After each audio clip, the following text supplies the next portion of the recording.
अकोला जिल्ह्यात कालपासून सततच्या मुसळधार पावसामुळे बाळापूर तालुक्यातील भिंकुडखेड येथील मन नदीच्या पुलावरून मोठ्या प्रमाणात पाणी वाहत आहे। आज सकाळच्या सुमारास पेट्रोल पंपावरील 2 कर्मचारी कामावर जात असताना पुराच्या पाण्यात अडकले होते। स्थानिक नागरिकांच्या सतर्कतेमुळे या दोघांचाही प्राण वाचवण्यात यश आले। तर अकोल्यातील मन नदीला पूर आलेला आहे आणि या पुरामुळे नदीच्या रस्त्यावरून पाणी वाहते आणि या पाण्यातूनच नागरिकांना प्रवास करावा लागतोय। या संदर्भात अधिक माहिती देत आहेत आमचे प्रतिनिधी जयेश गावंडे। जयेश, अकोल्यातील मन नदीला पूर आलेला आहे आणि या पुराचं पाणी रस्त्यावरून वाहतंय, त्यामुळे नागरिकांना त्यांचा जीव धोक्यात घालून प्रवास करावा लागतोय। नक्कीच काशी, रात्रीपासून अकोला जिल्ह्यामध्ये मुसळधार पाऊस बरसते आहे।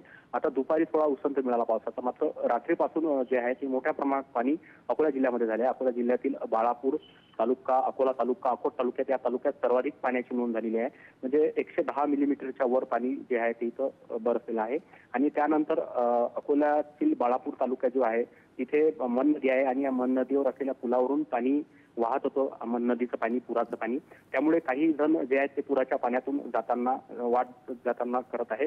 मात्र काही दुचाकीस्वार जे आहेत ते पुलावून जात असताना, पेट्रोल पंपावर जे सर्व्हिसला आहेत ते जात असताना ते अचानक पुराच्या पाण्यात वाहून जात असताना तेथील परिसरातील नागरिकांनी त्यांना वाचवले आहे, त्यांचे प्राण वाचवले आहे। मात्र असं कोणीही पुरातून पाण्यातून जाताना कुणीही धाडस करू नये असं आवाहन जे आहे ते प्रशासनाकडून करण्यात आलं आहे। प्राची, धन्यवाद जयेश, तुम्ही दिलेल्या सविस्तर माहितीसाठी।